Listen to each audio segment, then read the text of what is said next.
This video is brought to you by patreon.com/worsttake. Get access to exclusive live streams and Discord servers, on-screen shoutouts, and early access to some videos when you join now. Help make sure that we can continue to make content like this by supporting the Patreon. Links are in the description down below.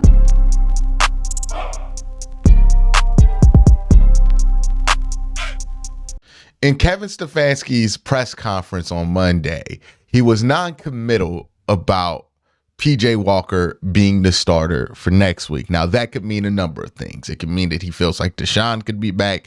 It could mean that DTR could start. It could mean nothing and PJ Walker can start, right? We will really find out on Wednesday. But in the time being, I'm going to make a rational, earnest case for DTR starting. Now, I'm going to preference this argument by saying, hey, I don't think PJ Walker has been as much as a disaster as some people have made him out to be. I think the job of a backup quarterback like PJ Walker, a veteran backup, is to hold it down and give you a chance to win in the games that he's in. And he has given the Browns a chance to win in every single game. Now, some people will say they didn't win because of him. You never win because you're backup quarterback. If the backup quarterback was good enough to win just because of him, he wouldn't be the backup quarterback. So that means nothing, right? That they were winning in spite of him. No matter who the backup is, if you're playing with the backup, you win in spite of the backup 9 times out of 10. So that's the backup's job. Can you play well enough to keep the team in the game? And for 3 weeks, PJ Walker has done that. And I respect and appreciate that. But we're also talking about a season that the Browns desperately want to maintain. And right now, it has become pretty clear to me that PJ Walker has or has come close to hitting his ceiling in this Cleveland Browns offense. There's really not much more he can do or go from here. There's not much they can do to protect him. There's not much that they can do going forward to make him better. He is what he is. What you've seen out of him the last 3 weeks is basically what you should expect from PJ Walker. It might be an outlier where he's worse than what he's been in those 3 games. There might be an outlier where he's been better than what you have in those 3 games. But for the most part, these 3 games, this is the PJ Walker experience that you should expect. He's a 28-year-old veteran quarterback who's been on plenty of teams, who's learned a lot about the NFL. He's not learning anything new at this point. He is what he is. He's hit his ceiling in this offense. He's not going to get notably better consistently. It is what it is, which is why I think this would be a good time to turn the page to DTR. Again, I respect what PJ's done. I respect, and I think he's taken way too much flack for the job that he's been able to do. And I think if a backup quarterback comes in there, it gives you a chance to win for 3 weeks. That's a great job by the backup. That's literally all you ever want from your backup quarterback, is to give you a chance to win. And they went 2-1 in that stretch, and people should respect that more than they are. But there is a problem of him hitting his ceiling. And if this Watson injury is something to where it could be 2 weeks, it could be 6 weeks, it could be the rest of the year, you can't have your ceiling be where the quarterback play is. I think that's what people desire when they want the Browns to bring in a new quarterback, right? I think that's why we hear names like Marcus Mariota, Carson Wentz. Some people even be saying Cam Newton. Like, you hear these very high profile, used to be decent at some point quarterbacks being thrown out there instead of guys who have a consistent track record of being safe. Like Teddy Bridgewater's not one I hear a ton, but Teddy Bridgewater's somebody who would make sense for the use case of quarterback that most people are saying that they want. Like, most people are like, I just want somebody who doesn't turn the ball over. I just want a veteran quarterback who's going to take care of the football. But then on the other hand, suggest that we get Carson Wentz, who's Mr. Turn the ball over, right? I think what people want is the hope that the ceiling can be raised at quarterback play outside of Deshaun Watson, right? Now, that's the obvious thing. The obvious point is some of this stuff it matters less who's the backup. It matters more that the backup's playing, right? Some of this stuff is the fact that Deshaun Watson is not healthy enough to play, and it's really hurting the team. But the Browns are in a unique situation to where they can have a little bit of their cake and possibly eat it too, because they drafted DTR in the 5th round. And from all reports, especially in camp, they were really, really happy with where DTR was, to the point to where they traded Josh Dobbs away and made him the backup at the beginning of the season. So that indicates to me you're happy with where DTR is. So if you are happy with where DTR was coming into the season, I don't think one game where he gets thrown in there with no prep is a fair assessment of him, right? I think that he deserves a little bit better of a shot than what he got against the Ravens. Again, and it's his first start. Even if he was fully prepared for it, your first start is never going to go the way that you expect it to go. I mean, plenty of quarterbacks had bad first starts this year. CJ Stroud, Bryce Young. I mean, like, Will Levis had a pretty good first start, but those are few and far between. Generally speaking, first starts are tough. And it was tough for DTR. So why now? Right? Why go to DTR now? Why not just stick with them through the bye week? Why not? Why even make the switch to PJ? Why go to PJ, back to DTR, possibly back to Deshaun Watson? Why now? Well, now it's a calculated risk. PJ Walker has played enough in this offense that, one, like I discussed before, we know where PJ's ceiling is. We know what he can do. We know what he can't do. We know what we can hope he doesn't do, but he might do. We know who PJ Walker is in this offense, partly because there's a long track record of him playing in the NFL, partly because he's been around the league long enough to know some of the things that you would not expect a rookie in DTR to know, and because he's played a lot in this offense this year, 3 games. So you have a decent enough idea of who PJ Walker is when you bring all of that together. And PJ Walker is somebody you definitely want to keep on the roster. You don't want to just cut him, but you know where his ceiling is. And the truth about DTR is we don't know where his floor is, and that's a risk you're going to have to take. But you also don't know where his ceiling is. He could be way worse than PJ Walker. And I have a news flash. If people think PJ Walker is the worst quarterback play you've ever seen in your life, there's been worse quarterback play in this city, okay, recently than PJ Walker. Like, I don't get where people are coming from with that. We've literally seen worse quarterback play. Like, if you just go back before 2018, all of those quarterbacks are significantly worse than PJ Walker for the most part. So it can get worse. And I don't want Browns fans to feel like, oh, you throw in DTR, automatic upgrade. No, you're taking a risk.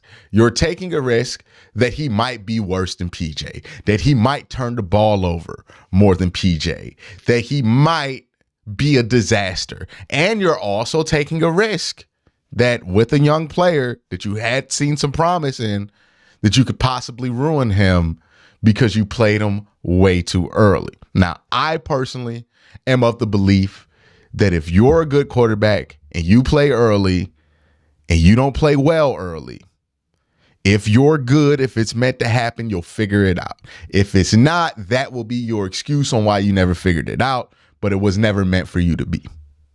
Josh Allen played bad early in his career. He figured it out, but Josh Rosen played bad early in his career. He never figured it out because he was never going to figure it out. There was nothing for him to figure out. So I don't think you can ruin bad quarterbacks by playing them early. I think quarterbacks just don't get better that play early and are bad early because they just never get good. And I don't think that has much to do with what happens early in their career. At some point, the confidence that you gain in your early career is going to erode and you're going to have to reestablish yourself. So you can't just coast on getting a good start for your whole life, right? So DTR, you don't know his ceiling. You don't know his floor. It is a risk, but it's a calculated risk, because if PJ Walker walks in, I mean, not PJ, if DTR walks in there and is significantly worse than PJ Walker for like 2 quarters, you can always pull the plug and throw PJ back out there, and you'll be back to the PJ Walker experience. You know what it is. You know what it's not. You know that it's better than if this goes all the way to Baltimore bad levels with DTR. I also think that you should consider going with DTR because at this point, the only quarterback who can benefit from getting these reps that's healthy is DTR. Like I said, you're at the ceiling of what you can expect for PJ Walker. You have seen what you can see. You know what he is. He's a backup quarterback who's going to make some throws, who's going to make some bad plays, and if you have enough around him, you'll keep yourself in the game for 4 quarters, and that's good enough for most backup quarterback situations. He's not going to win you a game. He might lose you a game. That's what a backup is, and that's what a lot of people pay the backup to be. If you think Jake Browning in Cincinnati is in there to do anything more than that, or Blaine Gabbert, you're fooling yourself. That is the job of a backup. Get in there, keep the game close. I understand you can lose us the game. That's the life of playing a backup quarterback, but please try to do your best to keep us in the game. And as long as you do that, you can live with the result because you're playing with the backup. It's just not preferable to play with any backup. I don't care who that backup is, especially when you feel like you have a starter. And the Browns were in that position with Deshaun Watson. But DTR is at this point the only quarterback who could benefit from those reps, who can get better, who can raise the ceiling of quarterback play that's not Deshaun Watson. So while it is a risk, while it is very possible DTR can get in there and play bad, it is also possible that DTR can get in there and stabilize this thing. Not only raise your ceiling at quarterback play, which right now, with the defense not playing as well as it's had early in the season, and it looks like it's not going to revert to best defense since the 1970s form anytime soon, you need to find a way to put a faucet, turn off the faucet on the turnovers, and raise the ceiling of quarterback play if you're not going to have Deshaun Watson consistently for a portion of the season. DTR is really your only way to do that. Doesn't seem like Jacoby Brissett's going to be available on a trade, and even Jacoby Brissett was available, you would have to get him reacclimated to the offense and get him ready. And that's another quarterback that you're getting ready. And this is the swiftest, fastest, easiest solution, is giving DTR another shot. It's a calculated risk. It is certainly a risk, but I do think it makes sense. You can raise the ceiling at quarterback play, and you might be able to shut off the turnovers. Now, what makes me think that DTR will shut off the turnovers? Because the style of quarterback he plays is different than Deshaun Watson. It's different than PJ Walker. DTR plays a lot more in structure than those two. And I think sometimes when you see a quarterback and you know he's athletic and you know he can run, we kind of make the mistake of thinking that a quarterback being athletic itself is a play style. It's just an attribute. There are athletic quarterbacks who play wildly different ways. There are athletic quarterbacks who like to make plays out of structure that play in wildly different ways. We like to put people in like 2 boxes for quarterback play, and it's just a woefully insufficient system for categorization of quarterbacks. People made the mistake early on of thinking that DTR and Deshaun Watson have the same play style. That couldn't be further from the truth. Deshaun Watson plays more of a freestyle, out of structure, want to get it in empty, want to see it, not in time kind of offense. He's had a lot of success in that in Houston, but that's how he plays. Same thing like Joe Burrow plays, similar to not necessarily Pat Mahomes. Pat Mahomes isn't playing that way, but Joe Burrow and Deshaun Watson play the game similarly. Not at the same level right now, but similarly, when you talk about styles, similar styles of play. You can even go like the Aaron Rodgers, who kind of plays a game similar to that. DTR plays the game more like a Shanahan quarterback. He plays the game more like Kirk Cousins. He plays the game and throws the football more like Brock Purdy. He's more in that category of passer than he is in the other category. He's going to take some shots. He's going to try to make some plays. But he's more like those guys than Deshaun Watson. In that kind of quarterback, the more in the Purdy, more in the Shanahan style of quarterback, has the possibility of turning the ball over much less than PJ Walker, who plays like Deshaun Watson, but not with the same athletic ability and arm strength that Deshaun Watson has. And you notice a lot of the times PJ throws an interception is not because he misreads something. It's because he tries to make a crazy throw from a bad platform and the ball floats on him. There's not much you can do about that to turn that faucet off, right? Because it's just his play style, and he's just not physically capable of doing it in the NFL at a high level like a Deshaun Watson has been able to. We'll see if he does it in Cleveland, Deshaun Watson, but we know in his past Deshaun was able to do that kind of stuff. DTR has a much safer base to play from. You know his play style is very familiar to Kevin. You've won with it. DTR plays a lot more like a Jacoby Brissett than PJ Walker. You could play a safer style of football. Now, why is this the time? I think there's a number of reasons on why this is the time. One, the defense needs some help. The offense isn't going to get by being an absolute nothing burger or at worst a detriment to them the whole season. The defense is good. They're not that good. They're not going to carry you. This is not 2000 Ravens good defense. Okay. That dream's done. So you need some offensive production consistently. Another reason why this is the right time is that the run game and the screen game finally getting it together. And I'm not saying from the quarterback position, I'm saying the other stuff, right? The offensive line, getting in the right spots and knowing when to block and knowing when to get out. The running backs knowing when to break out. Like that kind of, those moving parts have been off sync all year. They're finally getting synced. And the same thing happens in the run game. Guys not climbing early, guys waiting, being patient, knowing their running backs' run styles. You now have a sufficient screen game in a sufficient rushing attack, I believe. So if you do throw DTR in there, you have a lot more safety blankets for him to rely on than you did when you threw him out there versus the Baltimore Ravens and your screen game was trash and your run game was trash. So you're in a better situation. If there was a time to reinsert DTR, this is the time to do it.